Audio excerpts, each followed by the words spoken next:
Hello, Here we are. welcome to Talking Small Press Comics once again. Well,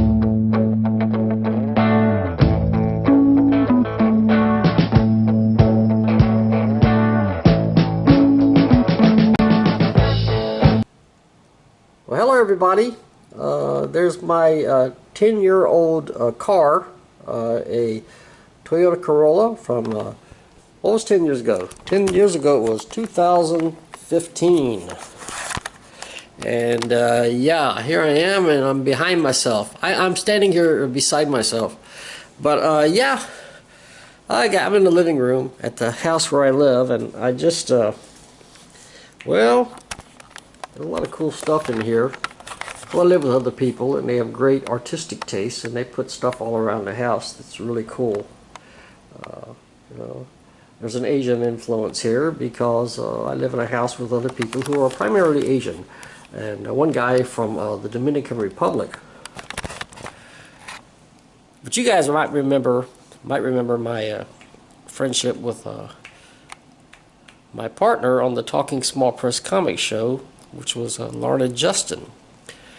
And it's been over a week now since he passed away, totally unexpectedly. We were planning a show. We were going to interview Verl Holt Bond, and had all the questions written out, sent them to Larned, sent them to Verl. We were working on that show, but all of a sudden I got a message from Larned one night. Out of the blue, he said, I'm having chest pains and I'm going in for bypass surgery tomorrow. He said, you can do the show without me.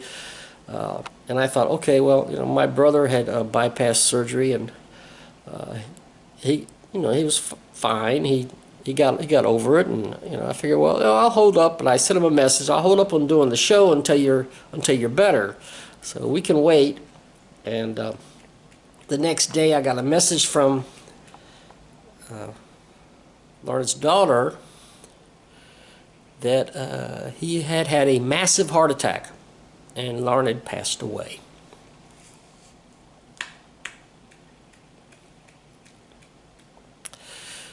So I had to deal with that. I had to think about that, and what am I going to do? The Talking Small Press Comic show. We even had business cards for it, printed a long time ago. Business cards that Larned did this. He printed out these business cards. This is the only one I have left that we were passing out to people. We went to the Bob Corby Space Convention more than like 3 years ago, and had a table there. We had the only table in the entire place. It was a big room, right? It didn't have a tablecloth on it of some sort, you know. We just didn't think about it, you know. I took a plane to Burnsville, Missouri, where Larned lives, and Larned picked me up at the airport. I stayed at his house for a few days. His wife Kathy was very gracious, and Larned, and he had a very nice house on the edge of some woods and some roads, and there were roads that were kind of hilly. We went for walks with his dog Zooey, and we had a fine time. And I was so gracious. He was so gracious, and I was so moved by his kind gesture of letting me stay there for a few days. And then we drove up. Actually, Larned drove. He insisted on doing the driving 6 hours to Columbus, Ohio, for the space convention, and we had a wonderful time there. So we got to meet Bob Corby, and I met Keith Newsom for the first time, and lots of the other people. Ian Shires was at the table beside us. Kel Crum was at the table across from us. A lot of really cool people, and it was the only time I've ever been to space. If Larned had hung around a little bit longer, maybe we would have gone again. We wanted to do it again. Somebody posted an obituary for Larned online, and I'm sorry, I can't remember right. Was it Byron Black? I'm not sure, guys, but there was an obituary here, and I printed it out. Yeah. So there's a memorial service on June 27th coming up. Larned of Burnsville, Missouri, was born on February 17, 1942 in Harvey, Illinois. He passed away at the age of 83. I bet a lot of you didn't know that Larned was that old. When I was so surprised when we first started, when he first asked me to start doing reviews on the show with him, to participate in the Talking Small Press Comic Show, I don't know, one day I thought he was like in his 60s, early to mid 60s, right? And he told me he was 80 at that time. And I'm like, no way, you're kidding, because he had so much energy. And he was so smart, and he was so focused on doing comics that he always had plans, always had lots of plans for comics he was going to do and projects. He did other stuff, gaming, computer gaming. He had several computers in his room. I'm even looking at, he did oil paintings, that's true. He had paintings all over the wall, and he was an incredible painter. He was an incredible artist in his own right. I first met Larned in the mid-1990s when we were both members of the SPS, the Small Press Syndicate Co-op, which is now an online only group. Later we were both on Let's Vlog together, a vlogging group that also Steve Shipley was also a member of, and we used to do vlogs. And but eventually we're sending comics back and forth, and he asked me to be part of the show, and so we did, and it lasted for a little over 3 years. I can't say that the show is going to continue. I believe it's part of his legacy. I think he should be left alone just as it is. So there were 87 episodes of the Talking Small Press Comic Show.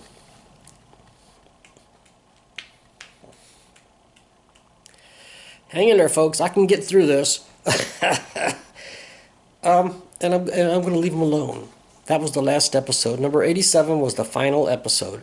I am, however, restarting my Classic Comics Man channel, which I've neglected for several years, primarily because I've been involved with Larned's channel. But I have another channel where I talk about comics, all kinds of comics. As I said, I've neglected it, but I'm gonna revive it. Not only, I've already saved many of the episodes of Talking Small Press Comics, the TSPC show. I've saved many episodes of it to that channel. But I am downloading the final episodes, and I will be reposting them all there. In case something happens to Larned's channel, I hope not, because that entire history, that legacy, it's all there. And not just that, but other videos he did. He was an incredible vlogger. He went for long walks with his friends, and he would just talk, and it was just so entertaining. But just a couple of weeks before he passed away, Larned sent me a comic strip where he sent me the photocopies, and he said, not the best copies in the world, but you can see the story so far. There was a strip that he had started, and he asked me would I finish it, because he hit a roadblock. And I had these photocopies. I would have to contact his family, his children, and his wife, Kathy, and I would have to ask, if they would give me permission to, or if they knew where the originals are. But Larned asked me to finish the story, and it has to do with his character, Space Falcon. So he sent me these photocopies, and the story is like 18 pages here, and he asked me to add a couple more pages, or at least 4 more pages, maybe. Yeah, and finish the story. Here's some more of it. Because Larned was in a great comedic shape. He was so brilliant. His artwork was... he was so funny, and he was so talented, but he could do serious artwork, he could do comedic artwork, he could do just anything. And if you ever saw his oil paintings, I was just floored. And I was just floored looking around his house at the paintings. So, let's see, I made some notes over here. I haven't really looked at them yet. I don't really need the notes, do I? Yep, space. Yep, Larned was 83 when he passed away, but you wouldn't have known it. You wouldn't have known it. So anyway, here we are. Here we are. And Larned wanted me to keep the show going. I mean, he said, the night before he passed away, he said, I should go ahead and do the interview with Verl Holt Bond and continue the show. Do the show, he says, do the show. That's all I remember. The next day he was no longer with us. So I owe it to him to keep it going. I want to finish this comic that he sent me. He gave that to me. Perhaps as a parting gift. Maybe he knew.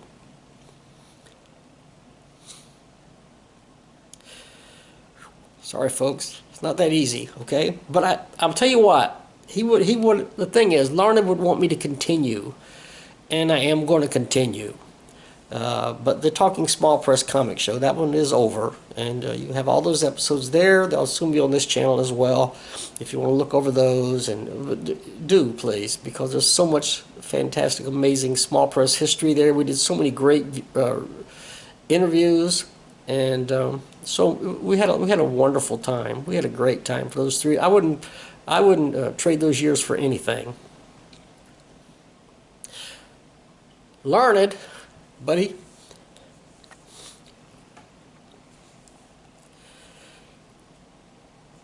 I think he's up there watching. Okay, this show goes on. This section of this show, this is the Talking Small Press. No, it's not. It's the. You see, this isn't easy. The Classic Comics Man channel, and this is the Classic Comics Man show. And now I'm going to move on. I'm going to do exactly what we started doing and exactly what Larned would have wanted to continue, and I'm going to review some of the newest comics you guys have sent me. Keep on sending your comics and zines to me if you want to. I appreciate it, and I will review them. And it took me a couple of weeks to really recover. You can see I'm still struggling a little bit, but by golly, we're going to move on. That creative community never stops. We were all born to create, and we're going to keep on doing that, and I'm going to keep on talking about it, folks, and promoting your books, and I don't care. I don't care about people sending me free zines. You can if you want. I will review them, but I'm not. That's not why I'm here. I'm here to promote small press. Always have been for 50 some years. But now I have another reason to continue. Because Larned would want me to. Okay, let's move on to the next section. Love you guys. Okay, here we go. I'm playing around. I got a new setup. It's really an old setup because I have an old tripod in the closet, and I'm using my old Sony camcorder here, and something I haven't used in a long time. But we're going to talk about comics. I said we would, and we are going to. And look at this one. Look at that cover. This is Paladin #2. Look at that incredible cover by John Yeo Jr., and it's colored by Samuel Diaz. And this is Paladin #2. #1, I read #1. It was an unbelievably gorgeous, magnificent beginning of an epic story, obviously epic. And this story has to do with Jenny Dunnigan, who is the lady here, and a demon called the Frenzy, which is back here. The Frenzy can only be seen in a mirror, and only by Jenny Dunnigan.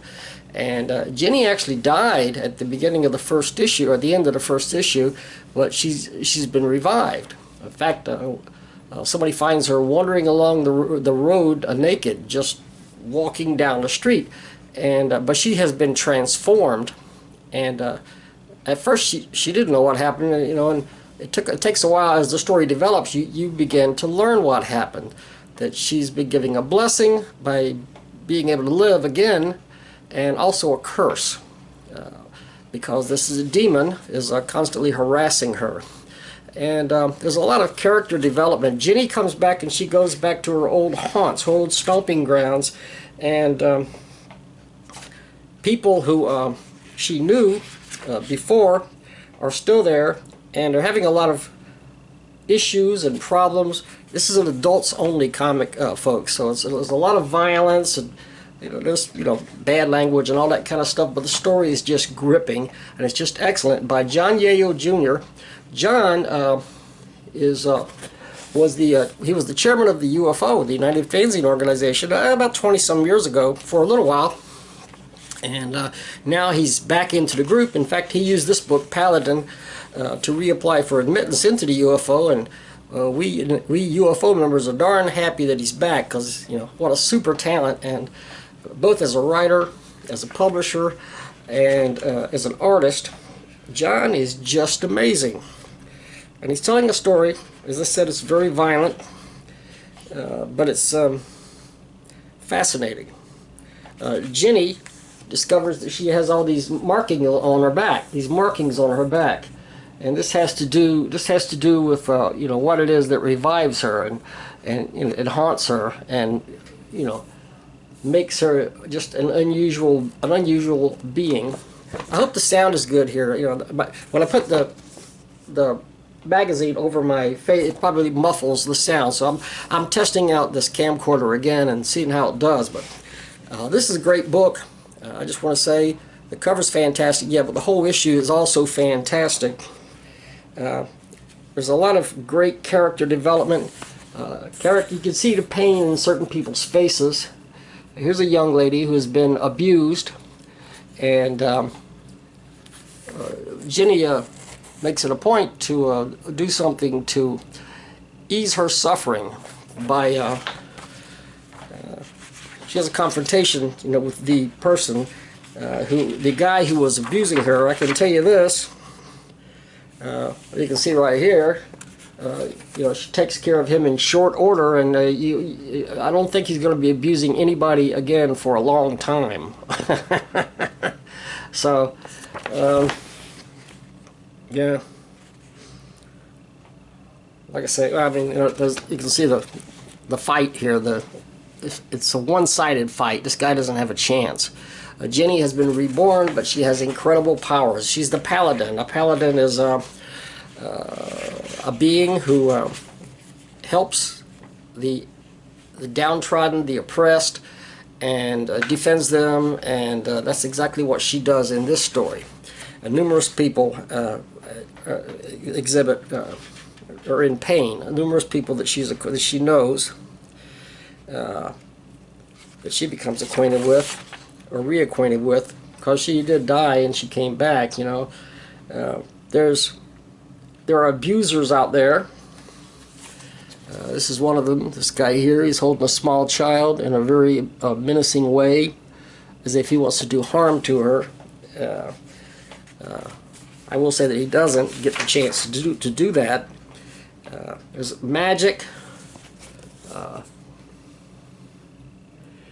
and again there is violence. Here even there's a cat is stabbed in a warning. So this evil guy, he does that just to warn the people what he can do to them if they don't obey him, and so we need a champion of the oppressed in this story, and that's how it's shaping up to be. It's a continued story.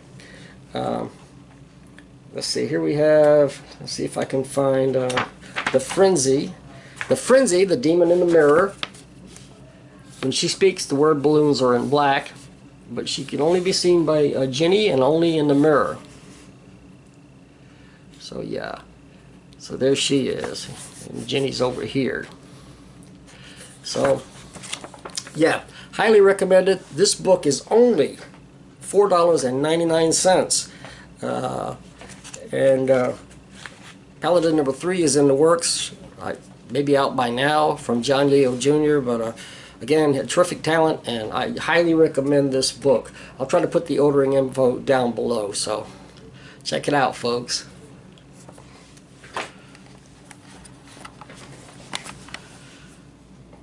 Okay, well, it got a little chilly in the room here, so I put on a little bit of a jacket.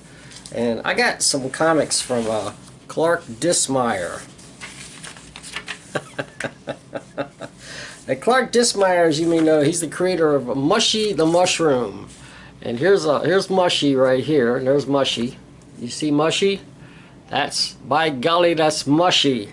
Now Mushy is a legend in his own mind, a legend for all time, a small press legend for sure. And I got this package has several like mini comics in it, but this one says it's like a Western comic. It looks like a, you know, from the early 1960s, a movie poster.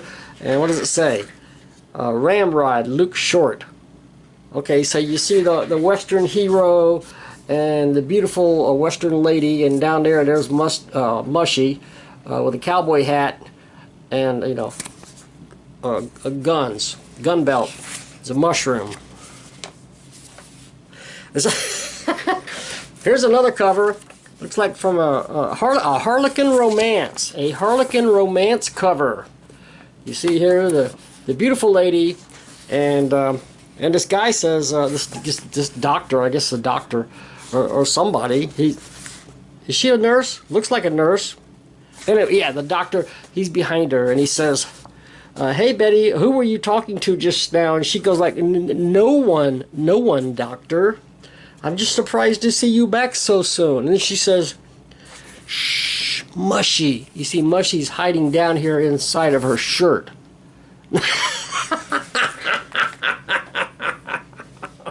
Okay, what else we got?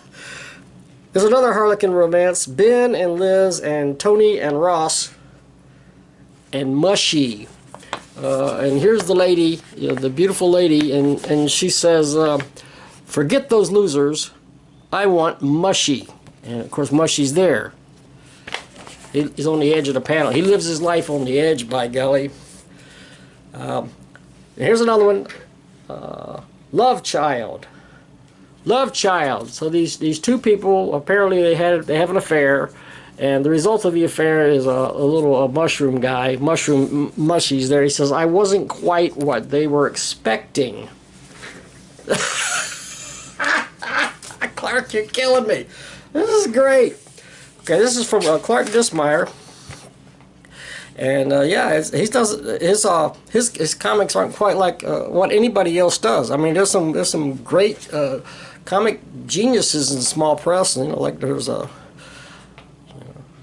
Steve Willis, there's Clark Dissmeyer, and okay, that's enough for now. Anyway, okay, now Mushy has a puppy. Only he's not a puppy. He's like a little beetle bug. And he says, he's my puppy. Okay? So Mushy has a bug named Puppy.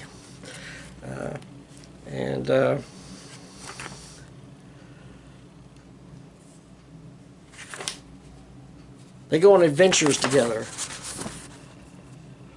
See? And the little bug, there's a magic trick at the end where Mushy's trying to conjure a rabbit out of his hat, but instead he gets Puppy, but it's not the same puppy. It's like a little unicorn puppy. This is not normal stuff, people. I can't help it. It's cracking me up. You're killing me here. What? The Mad Scientist. Here's some poem cards. The Mad Scientist. And other poem cards. What does it say? You see the Mad Scientist there. It says, the Mad Scientist made a marvelous machine, one that would harvest all the hours people spend wasting precious time. And over the centuries, no one could understand why they all died young, while the Mad Scientist seemed to live forever. What do you think?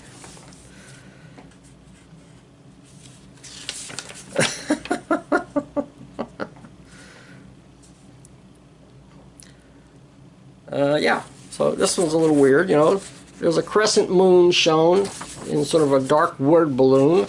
It says, "Oh, fledgling crescent, swimming against smoky tides, how tired you must be."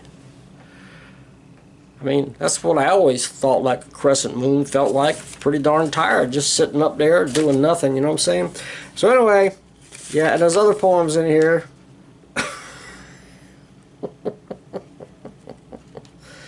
Okay, these are poems. These are poems. And no kidding, they're like real poems. Let's see here.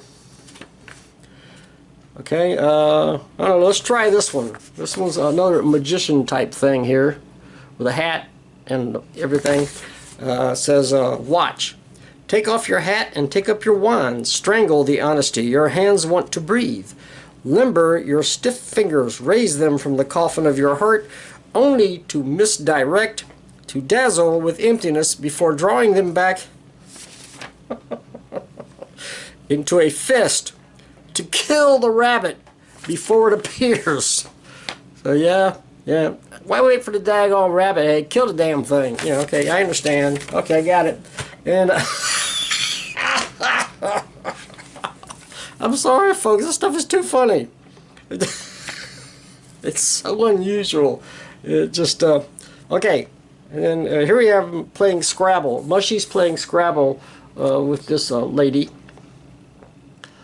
And he says, "Hey, it's not your turn left. Not your turn yet."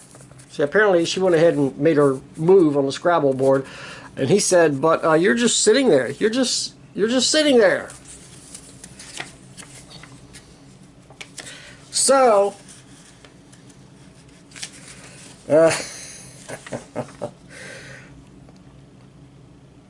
then, you know, she's explaining why she's cheating, and so Patty, her name is Patty. Patty explains the rhymes, the runes, the rules of Scrabble.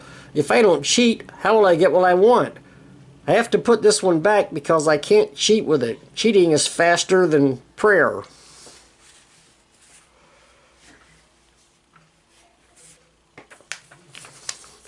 So, I don't know, it's just a bunch of nutty stuff. It's really funny. He keeps telling her, Mushy keeps telling her, quit cheating! You know, quit cheating. But she keeps cheating.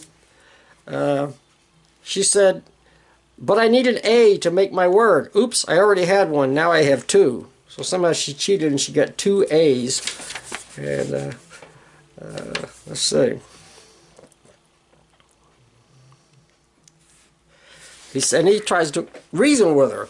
He says, Patty, you can't give up on the puzzle without finishing it. All our effort will be wasted. And she said, that's what life is all about. Well, there you go. Then at the end, she says, thank you for playing with me, Mushy. And Mushy says, you also need to thank me for accepting defeat so graciously. And he looks a little perturbed there. You know, Mushy doesn't look like he's too darn happy about that. How would you feel, you know?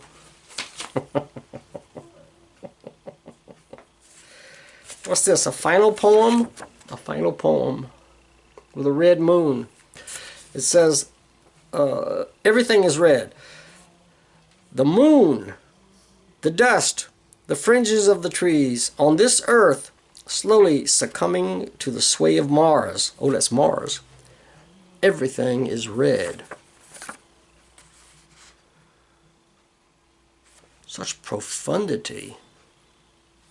Okay, well, I'm sorry, I get amused easily, folks, but yeah. So Clark, thanks Clark for sending these. You are a genius. You are a comic genius, and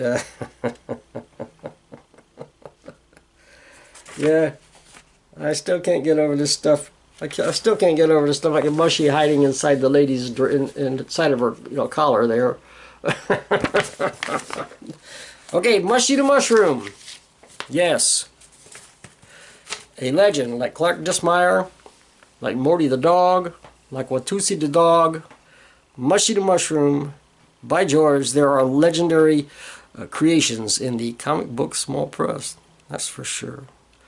So we're going to move on to the next one. Alrighty. Well, I received a few apazines from a great old friend, a great old buddy, Ken Leach. And he sent me 3 issues of Alpha Tunes. It's his Apazine for the Alpha Omega Christian Co-op, the Alpha Omega Co-op. And they're very, very interesting. There's artwork in here, there's cartoons, there's a lot of family stuff. Sometimes he posts pictures of his family, and seems to have a nice, large family. And they're always doing stuff that's comic book worthy, including there's several artists in this family. I'm having a hard time figuring out who's who in the family, but it's a big family, like I said. I know that Ken is a grandfather. Well, you know, some of us guys have been around for a while, and this, to me, this is Ken. Okay, this is the Ken that I remember. This is Ken. Okay. But I see pictures of someone else here, and I'm confused. I know he has, like I say, he has a son and daughter, and he has grandkids. And I see this other guy. Might be the same guy, I don't know. But who is this guy, Ken, with the big beard? Is that you too? Or is that someone else? Well, I'm confused. Yes, family. Family. Lots of great pictures. Maybe this is his son and his son's wife, I think.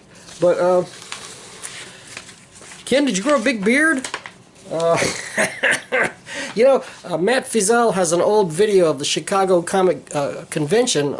He has a CD of that, a DVD, okay, of the Chicago Comic Convention 1986, and I was there. I didn't really know Ken at that time. I met him when we were both in the Pizzazz Co-op that was around in the late 80s and 90s, and a little bit after that. But I'm looking at this video just recently that Matt Feazell, this video documentary, and I see a guy there who looks exactly like Ken Leach. And I asked Ken about it, and he said, yeah, he was at the Chicago convention, but he couldn't remember what year. But I can tell you right now, it was 86, because I have seen it in the video. Check it out. Ask Matt Feazell if he has any copies left. He'll probably send you one for like $10,000, or maybe less. I don't know, if he does have any available. And some of the artists here, there's a lot of cartoons in here by Ken.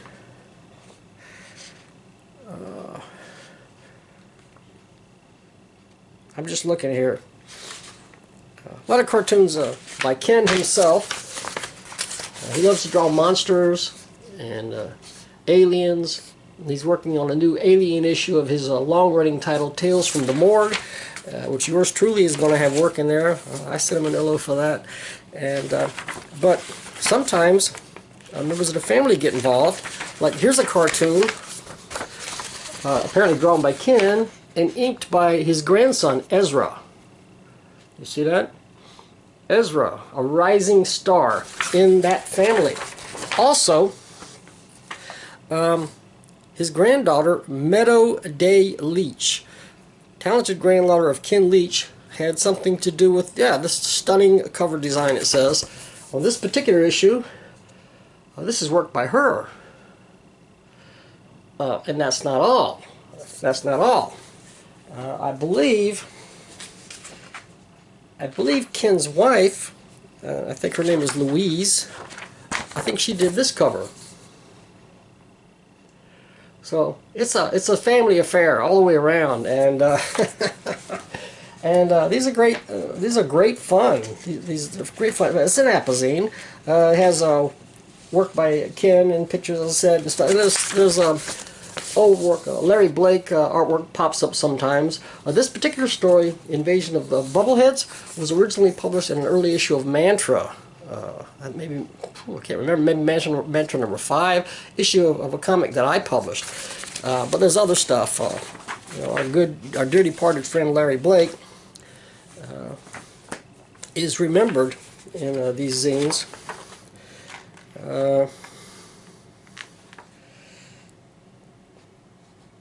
More funny drawings. Lots of funny cartoon stuff, especially involving aliens and stuff. What else can I tell you? You could probably ask Ken for copies of these. See, if you look at this again, and you look at this family picture, you see that guy with a big beard? Ken, is that you? I'm confused. But remember, I'm remembering you the way you were in 1986. In the 1990s. And, you know, we had a lot of fun. We were in the Pizzazz co-op, which was an interesting group that was around for like 10 or 15 years, something like that. Steve Shipley started that co-op, and I was a member, and it wasn't a Christian co-op, but it was a co-op with a strict moral standard. In other words, we published zines, we published comics, but excessive profanity, excessive bloodletting, and nudity, and stuff like that wasn't really allowed in that group. So we were a bunch of pretty clean-cut guys. And as you can see, I'm pretty clean-cut right now, right? My fiancée wants me to shave my mustache. You know my fiancée, Angeline? She's on the wall, right there. There she is.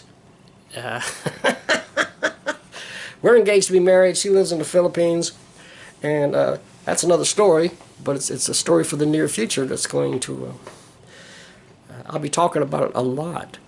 So if I'm boring you now, you'll be plenty bored when you hear me talking about my girlfriend all the time. But she's not my girlfriend. She's my fiance. No, you won't be. I hope not. Anyway, I don't know what Ken wants for these. I would suggest just send him a couple of stamps, or just ask him, could you send me 2 or 3 of your, or 1 of your apazines, 2 or 3 or whatever. Send him a couple of bucks. Send him, I don't know, but he's not asking anything. This were done for this particular APA.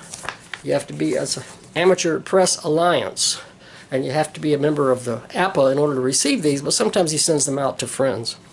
So you might ask Ken about that. Again, I'll put his ordering info down below, his mailing address, and you can contact him. Okay, on to the next thing. Alrighty then, switching from one Ken to another Ken. There's another Ken out there. His name is Ken Bailey, and he also makes great comics. And here is the Mighty Energy Girl. This is Volume 2, number 35. This one, we have the Mighty Energy Girl, who's a large, very large, largely muscled, beautifully beautiful but super powered female, and you know, she's here she is right here, the Mighty Energy Girl. You know, some terrific artwork in full color. This is a beautiful magazine, well put together, quality stock and quality all the way around. The Mighty Energy Girl, and she works for the Federal Department of Superhumanics. So she has been instructed to train this newbie. In most of the issues she's known as newbie, but she is a super muscular and super powered feminine hero, and she's bigger and stronger than Energy Girl, and she also has kind of a bad attitude. Well, she's agreed to allow Energy Girl to train her, but nonetheless she's kind of belligerent and she's kind of resistant. She used to be an astronaut, and here we have a page where it deals with something that happened in outer space that may have led to her incredible strength and power, which she does show off. She's constantly flexing her muscles and trying to impress Energy Girl. But Energy Girl has a plan. It's not her plan, it's the plan from the Federal Department, the FDSH. The plan that is given to her by the Federal Department of Superhumanics. Whew, don't ask me to say that again and again and again, because it's kind of like, that's a lot, that's a mouthful. Anyway, they end up talking and walking, and but newbie, you can see if you look at her face, she's got a bad attitude. She's resistant to the training, and they end up she ends up trying to overpower Energy Girl and show her, like, who's the real boss here? Who's the girl boss? But who's the real girl boss? Because she's bigger and stronger. We can see it here. She's taller. She's like 7 feet tall or whatever, and Energy Girl's a big, powerful woman, but she isn't as tall as that. And they end up getting in. But she hulks out on us. Turns out Energy Girl has the ability to hulk out and become even bigger, which she does when she gets tired of this person's attitude. And so now they're about the same height. And you can see that Newbie's not too happy about it, right? So they end up fighting. I mean, the whole issue is a big fight. Big fight. I mean, they tried talking. They get into a car and talk, and but Newbie is so negative and so belligerent that Energy Girl slams on the brakes and tells her to get out of the car. So, and after that, well, they end up getting in quite a battle. Look at this great artwork from Ken Leach and Ken Bailey, and he's really a great action artist. He's really a great action artist. Very unique. His style is similar to Joe Eli Corrales, and these two guys, Ken and Joe, are good friends. So you can see an influence there. Ken is quite good at the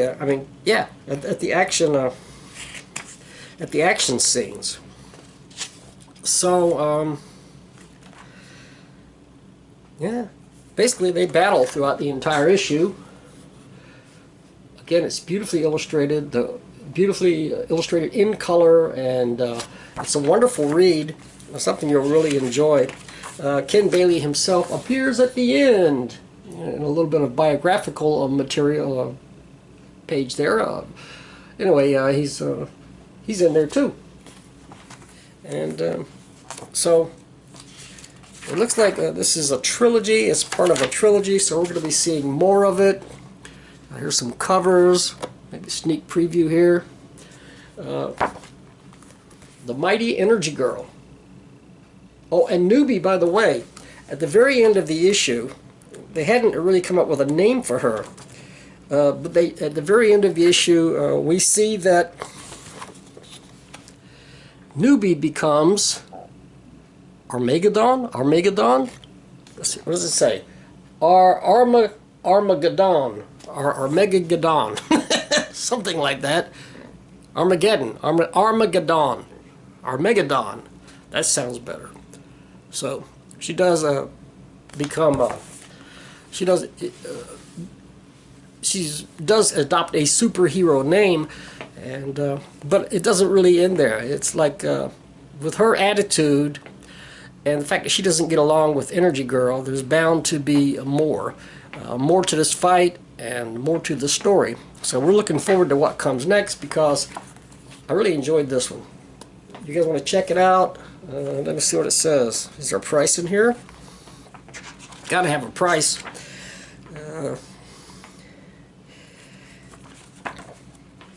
I should find this stuff before I start the video, because otherwise I'm like, oh, wow, like this.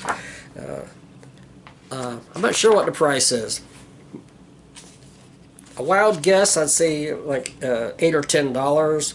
Anyway, if I find the price, I'll put it down below, and I'll also put the ordering info down below, so you can contact Ken and get your own copy. One of many issues of Energy Girl. They're always excellent. They're always a great read. Some of the finest superhero comics you're going to find in the alternative press. Check it out, folks. And I got this one here. You might have heard of it. YEET Comics presents, published by a great pal to all of us, Mike Jones. This is really the one, and it's a flip book. You flip it over, you see the other side. There's a Western going on here. We'll get to that. And on this side, you have a Susie Steam story. Susie Steam, created by Shane Luttrell. Susie Steam, and it's called Menace from the Multiverse, and this is the second installment of that. I do have the earlier issue of YEET Presents that has the first installment of that, and it's really a superb. We have artwork on the first 6 pages of this story. We have artwork by the legend himself, Steve Shipley, an old pal of mine. Old pal from way back in the early 1970s. Yes, and you know, a great friend, and great to see new artwork by him. All these years later, he just gets better and better and better. And this story is, the entire issue is in full color this time. Just a beautiful book. Steve Shipley did the first part of this story, which is written by Peter Welmerink. The second part of the story was drawn by Doug Curtis. And this looks like Doug Curtis, his artwork right here. Explosive and dynamic and just gorgeous. It has a story about a guy, Cole somebody, what's his name? What's his name, guys?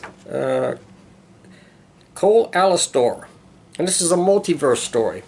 He was in love with a person on one particular Earth. There's many different Earths, as you know, in the multiverse. And he was in love with this woman named Melissa, and she was on her way to visit her brother, I believe, and something happened, and she died. And this guy, this Cole guy, he blames Susie Steam for her death, which wasn't her fault, but this guy is obsessed, and he's been going from multiverse to multiverse to try to find a variant of his lost love.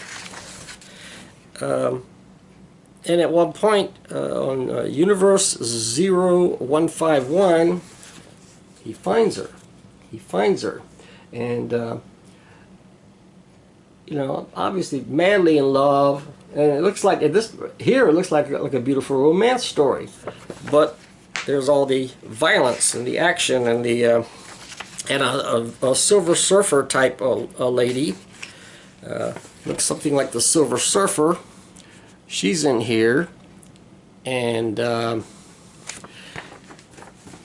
it's a lady Silver Surfer, and this was apparently she was created before Marvel decided they were going to have a lady Silver Surfer in their upcoming movies. And Lady Ska TR, also known as Silver Scotty.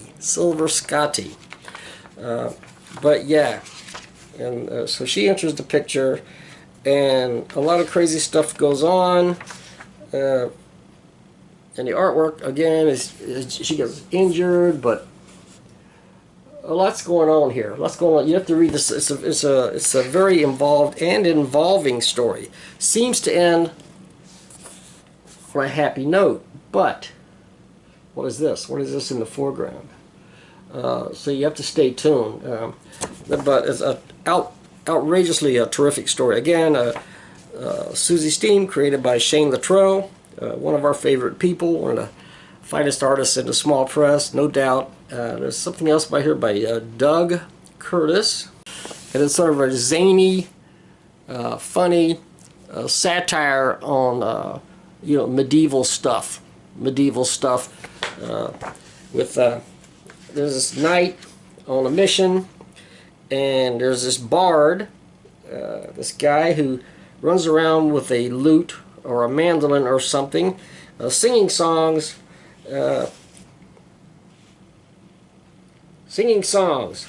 he is, singing the story, and you know, to the point where this other guy here, this knight guy, he tells him, you know, shut up, tired of hearing it. Come on, we got an adventure to be on here, and just cut it out. But it's pretty funny, and it's got some really nice satirical artwork. Now, the awesome Michael T. Gilbert contributes this story, and I believe this is his artwork on the front cover. A very realistic, a Western story. Yeah. It says Mike Jones requests. Mike Jones presents. Never underestimate, and the entire title actually continues. That's not the whole title, but anyway, it's a story about this young guy here in the Wild West days who makes friends. On his birthday here, it starts on a brisk September morning when Tommy Henderson rode into town. He rode into town and he sees his buddy. This is his buddy who's like a blacksmith. Yeah, look at that artwork. I mean, it's really nice, clean, and very realistic. Very realistic. But he goes into town, and a couple of guys, he's got a gun. Somebody gave him a gun, gave him a pistol. He says, this Colt was my pa's. So it's a Colt 45, I guess, and it belonged to his dad. Anyway, he's in town, and these other guys, these menacing bad guys, see the gun, and they want it. They want the gun. And they don't care what happens to the kid, so they go after him. And the sheriff in town, he's no help. He's just sleeping. He's just a deadbeat sheriff. He doesn't do much. Just relax and not worry about what's going on. And the bad guys are serious. They're coming after this young man. So, but gosh, look at this artwork. I mean, just look at the detail and everything. How realistic the building and that carriage looks. So the story has to do with friendship, and I won't show you the ending, but it's very poignant. Very, it's a beautiful, lovely ending. As I said, very poignant. It'll move you. You may get a tear in your eye. No kidding. And the next story in here is Jimmy Rocket Boy. Jimmy Rocket Boy. Here we go. Talk about detailed artwork. Look at this incredible science fiction artwork. And again, the color really is just really amazing. The job that was done on the coloring for this issue, for this story. Jimmy Rocket Man. Wow. And who drew this? It's in here somewhere.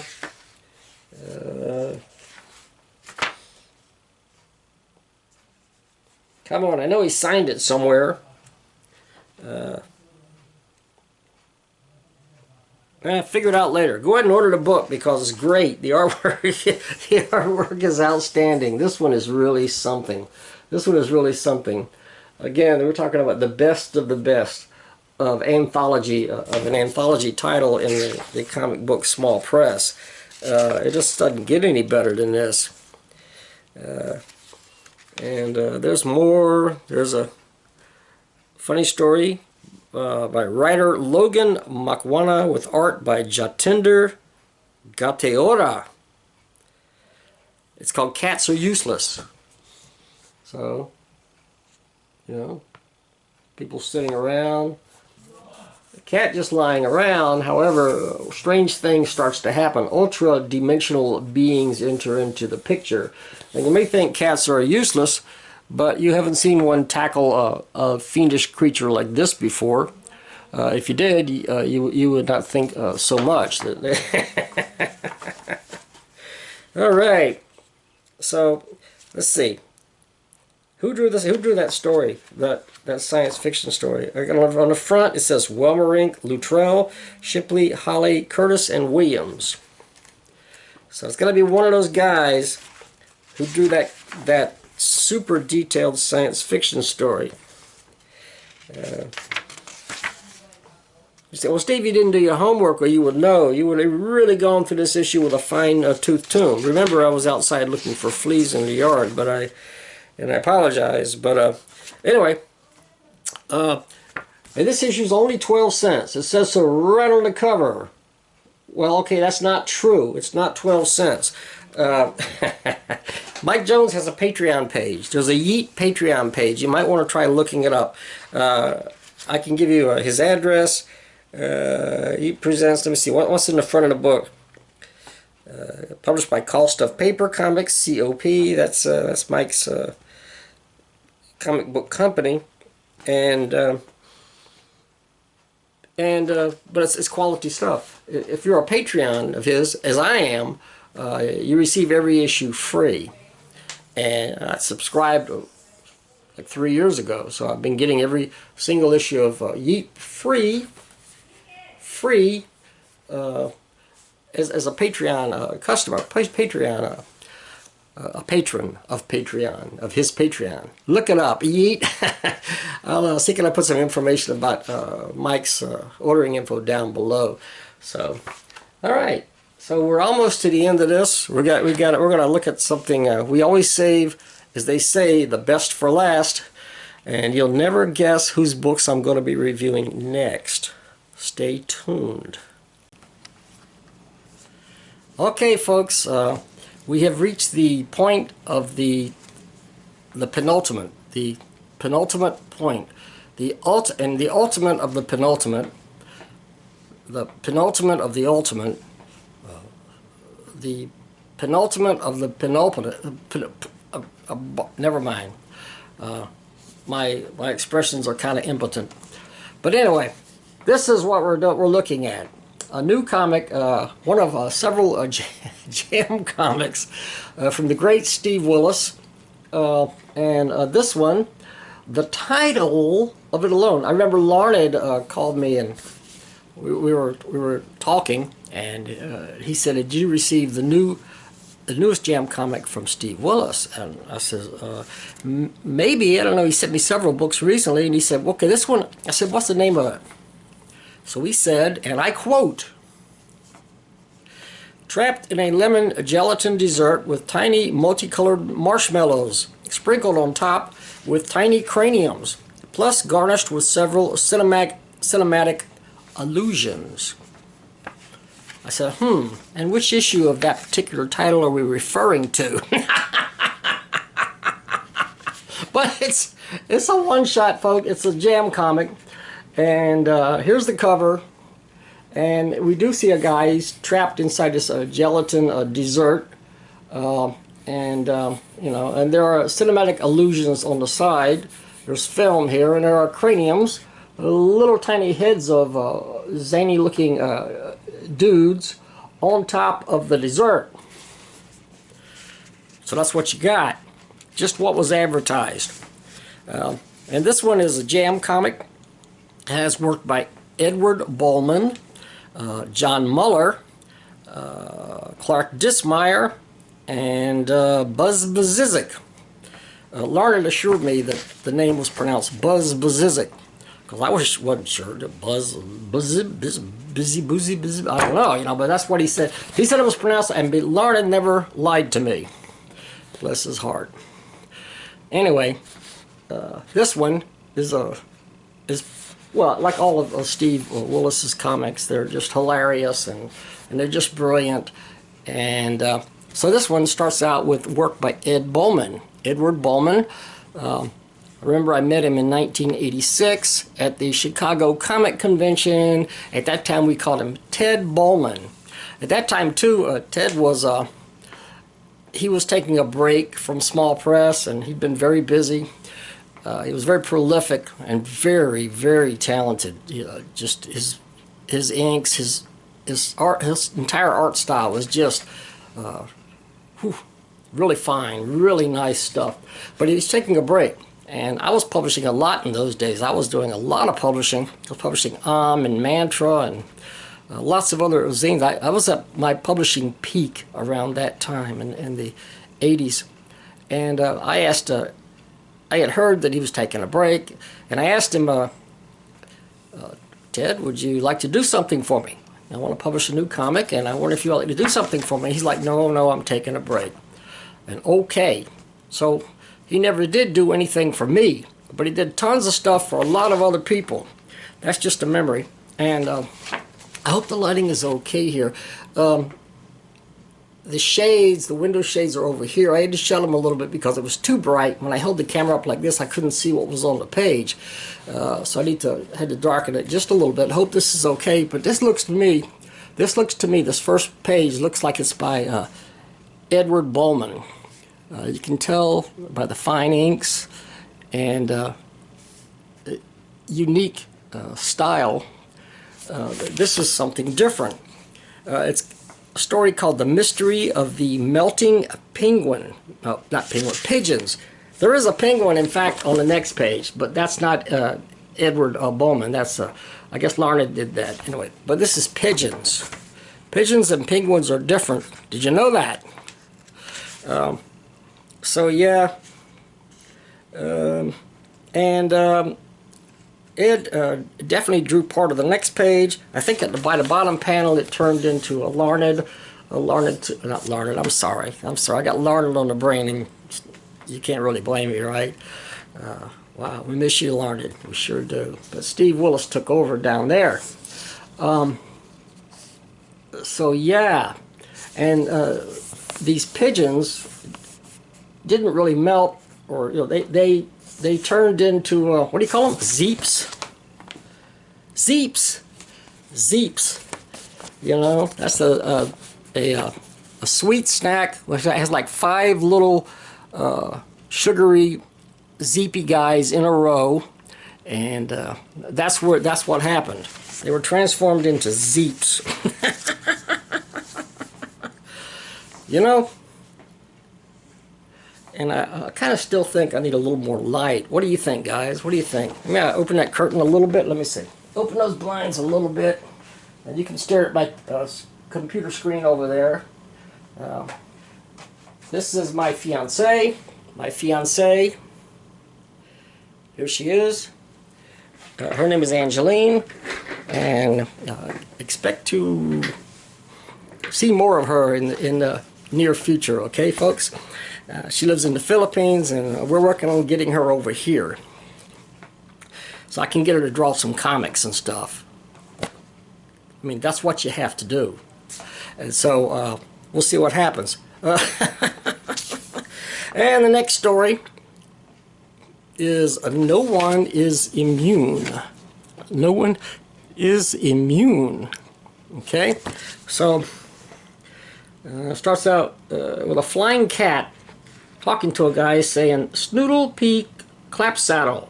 Rub this rutabaga 3 times and thrice repeat the words touchscreen McGooby Gibby." Well, he does do that. He does do that. And the great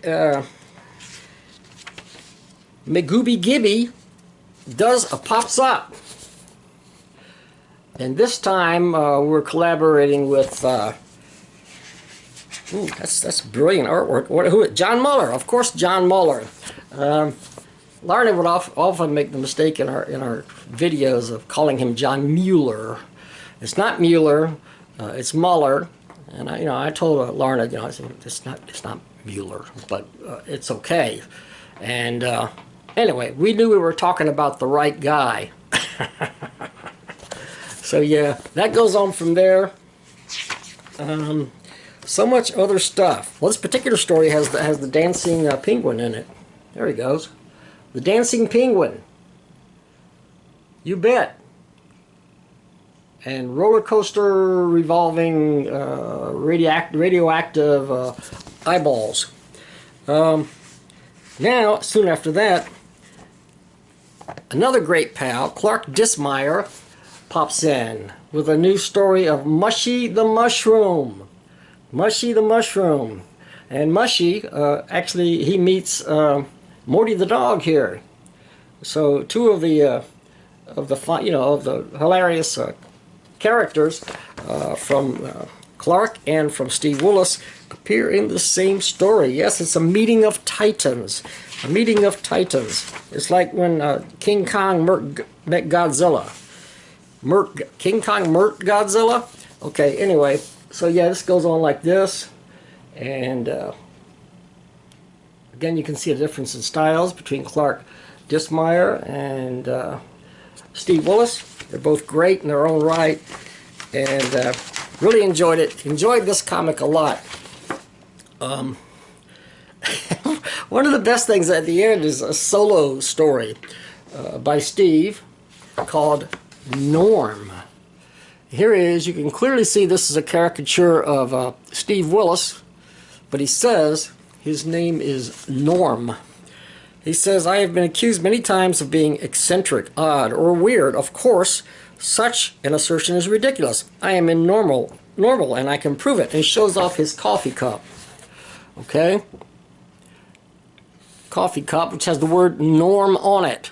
And, you know, if you look over here, he says, see me, see the cup, you see me, you see the cup, see me. Well, he's trying to say he's normal, folks, but we know he's not, and we're darn glad that he's not, because we're not normal either. We do comics and we read his comics, and if he was normal, he'd be boring. But he's not boring because he's not normal. He's a super, super awesome talent. Here's another issue, another comic that I just got from Steve Willis. This Realm Dismantled.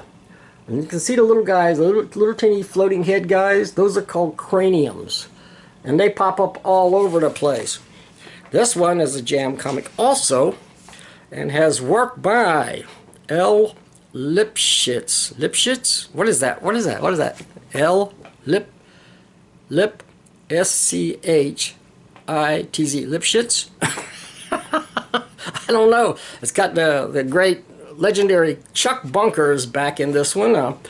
Good to see him back doing comics again. Oh, and Brad Foster, one of the best of the best, definitely.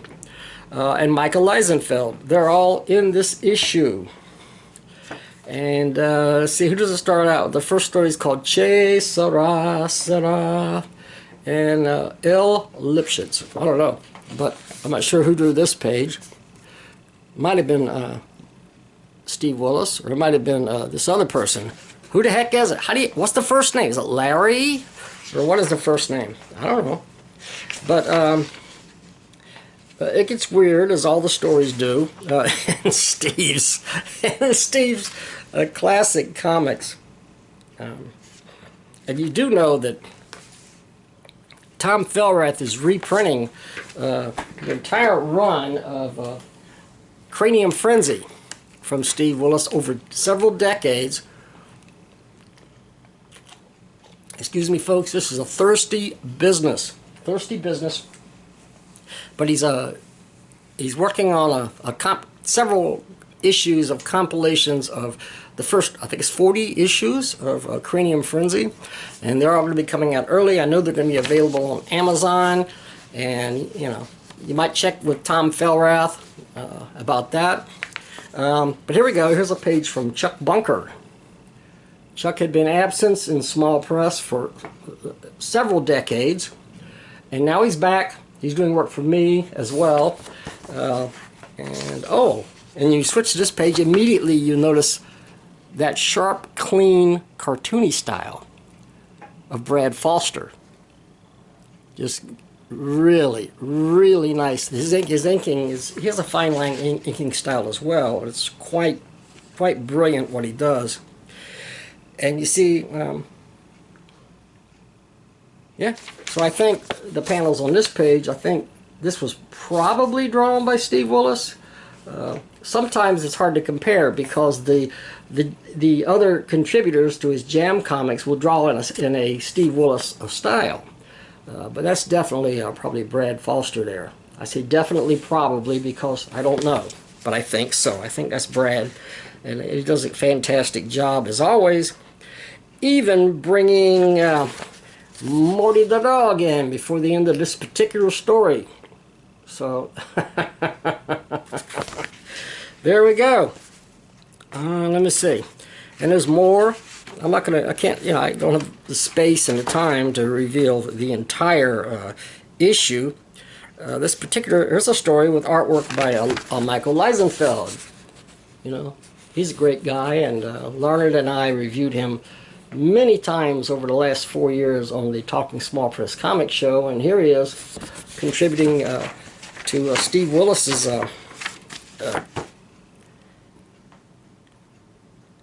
brilliant comic.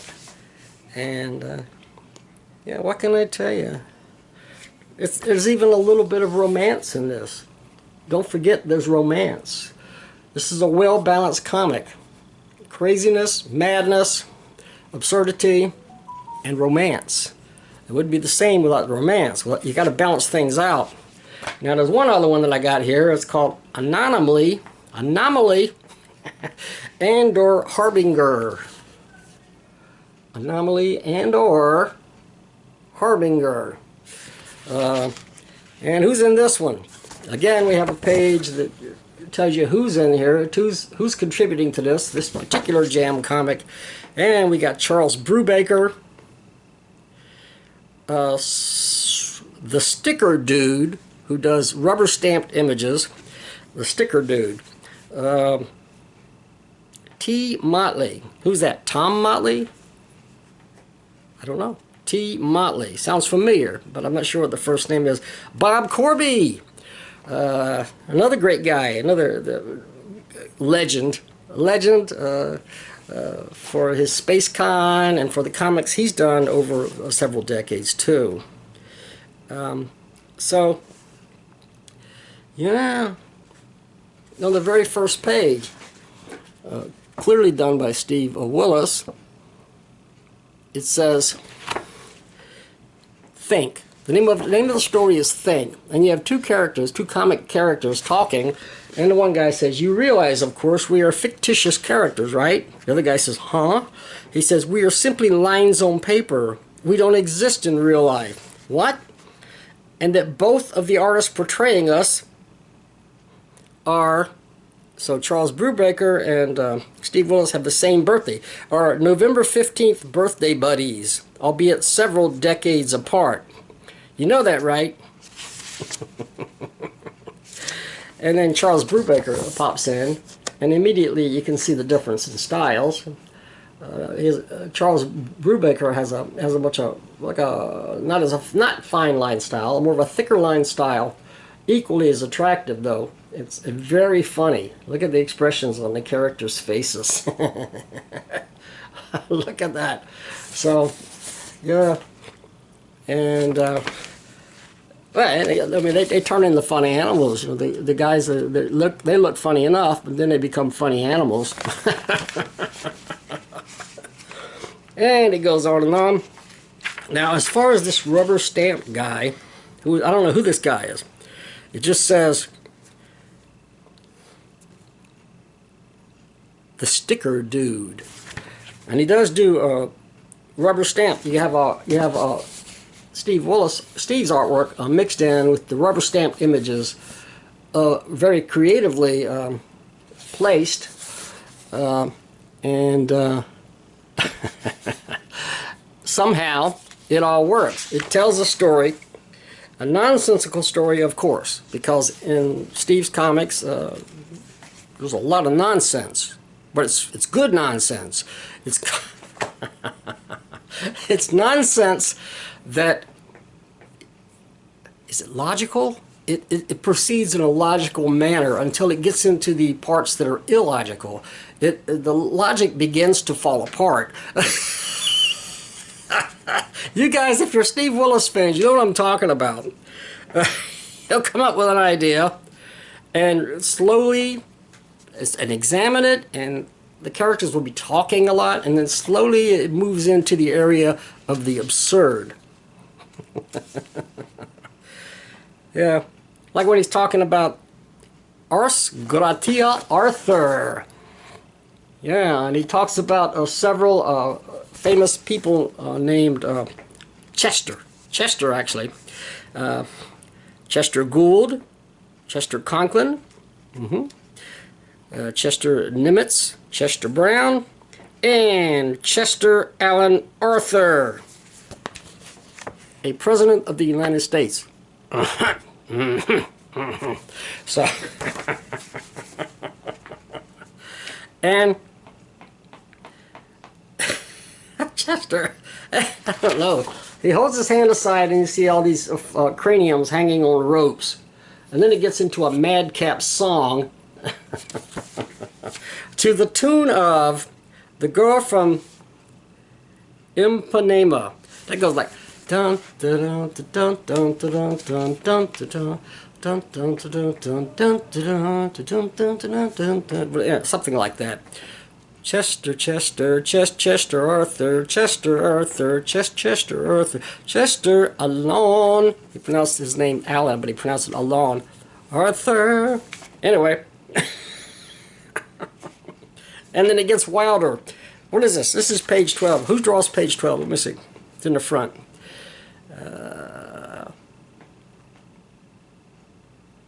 T. Motley.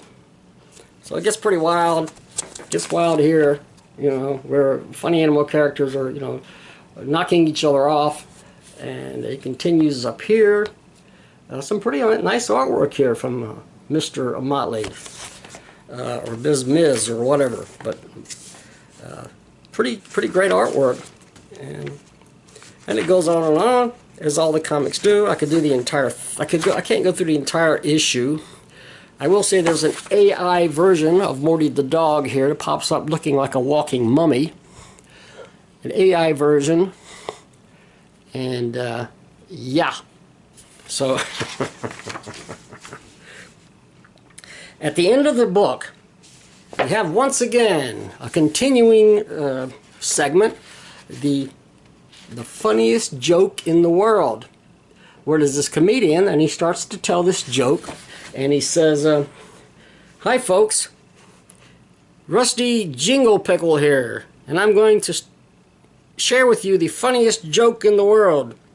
But suddenly, there's an interruption, and the screen gets a little wobbly there, and then all of a sudden, Steve Willis himself pops up. Where are we at? Right here? Yeah, right here.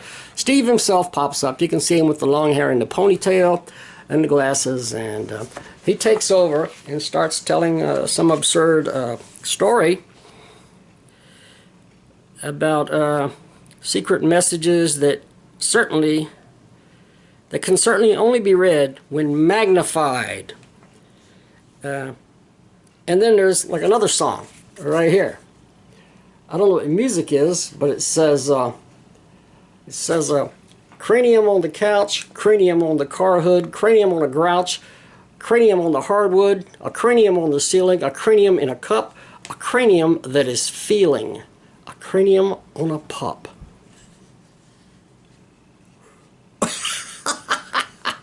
And then we get back to the story, and of course you've already missed the punchline because Steve talked over this guy, and what can I tell you? Sooner or later, one of these days, we're going to see the punchline. That's for sure. And Steve also sent some